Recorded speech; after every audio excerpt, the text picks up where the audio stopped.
जय हिंद साथियों, आपका स्वागत है आपके अपने यूट्यूब चैनल एजुकेशनल टेम्पल में। दोस्तों, BA first year second semester medieval history यानी मध्यकालीन इतिहास का मैं मोस्ट इंपॉर्टेंट सब्जेक्टिव टाइप का क्वेश्चन लेकर आ गया हूँ, जो पेपर कोड 104 है। और इसका मैं ऑब्जेक्टिव टाइप का मॉडल पेपर अपलोड कर दिया हूँ। जिन लोगों ने नहीं देखा उसे देख लीजिएगा। और जितने भी प्रश्न मैं लेकर आया हूँ सभी प्रश्न बहुत ही महत्वपूर्ण है। इसे आप लोग पूरा देख लेते हैं तो परीक्षा में आपको इसी में से प्रश्न मिल जाएंगे लिखने के लिए। तो चैनल पे जितने लोग आए चैनल को सब्सक्राइब कर लीजिए और बेल आइकन को प्रेस कर लीजिए और वीडियो को अधिक से अधिक लाइक कीजिए। तो आइए देखते हैं यहाँ पर प्रश्न नंबर पहला से। प्रश्न नंबर पहला है कि भारत पर मोहम्मद गौरी के आक्रमण प्रभाव एवं उद्देश्य की विवेचना कीजिए। तो मोहम्मद गौरी का भारत पर आक्रमण जो हुआ था उसके बारे में आप लोग पढ़ लीजिएगा। जैसे मोहम्मद गौरी का प्रथम बार आक्रमण 1175 ईस्वी में मुल्तान के विरुद्ध हुआ था। और इसी तरह दूसरा युद्ध इसका यानी आक्रमण किया था 1178 में पटना यानी गुजरात पर किया था, जो उस समय यहाँ के शासक भीम द्वितीय ने थे, जो मोहम्मद गौरी को पूरी तरह से हरा दिए थे। और इसी तरह इसने प्रमुख युद्ध लड़े थे। जैसे तराइन का प्रथम युद्ध लड़ा था 1191 में, जो मोहम्मद गौरी और पृथ्वीराज चौहान के बीच में हुआ था, जिसमें पृथ्वीराज चौहान की विजय हुई थी।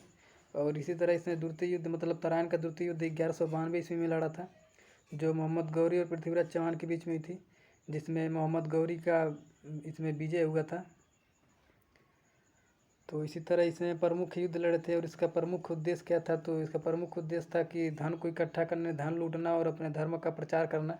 तो इसके बारे में आप लोग अच्छे से पढ़ लीजिएगा मोहम्मद गौरी के बारे में। प्रश्न नंबर 2, तुर्क कौन थे भारत पर आक्रमण का वर्णन कीजिए। मोस्ट इंपॉर्टेंट क्वेश्चन है परीक्षा की दृष्टि से। तो तुर्क कहाँ से आए थे और आक्रमण किए थे, इसके बारे में पढ़ लीजिएगा भारत पर। प्रश्न नंबर 3, पानीपत के प्रथम युद्ध के कारण तथा परिणामों की विवेचना कीजिए। तो इसके बारे में आप लोग अच्छे से पढ़ लीजिएगा। जैसे पानीपत का प्रथम युद्ध 21 अप्रैल 1526 ईस्वी को हुआ था, जो इब्राहिम लोदी और बाबर के बीच में हुआ था, जिसमें बाबर की विजय हुई थी। तो इसी तरह इसके बारे में पढ़ लीजिएगा। इसके परिणाम क्या हुए थे, कितने सालों तक चला था युद्ध, और इसके प्रमुख कारण क्या थे युद्ध के, तो इस सभी के बारे में विस्तृत से पढ़ लीजिएगा। प्रश्न नंबर 4 है भक्ति आंदोलन के प्रमुख संतों की विवेचना कीजिए। तो इसको भी आप लोग पढ़ लीजिएगा। प्रश्न नंबर 5 है सिकंदर लोदी कौन था, इसकी उपलब्धियों की विवेचना कीजिए। तो लोदी वंश का संस्थापक सिकंदर लोदी। तो इसके बारे में आप अच्छे से पढ़ लीजिएगा।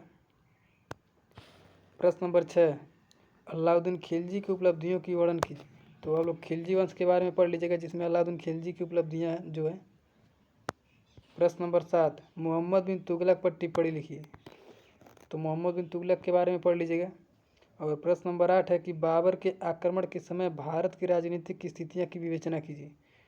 तो बाबर के यानी मुगल बादशाह बाबर जो था, इसके बारे में आप लोग पढ़ लीजिएगा। तो इतना ही पढ़ लीजिए, पेपर में आपको इसी में से प्रश्न मिल जाएंगे लिखने के लिए। और इसका मैं सेकंड पेपर का मॉडल पर जल्द ही अपलोड कर दूंगा, यानी इसका पेपर कोड 105 के लिए जो है। तो चैनल पे जितने लोग हैं चैनल को सब्सक्राइब कर लीजिए, ताकि मैं इसका मॉडल पेपर अपलोड करूँ तो नोटिफिकेशन आप तक पहुँच जाए।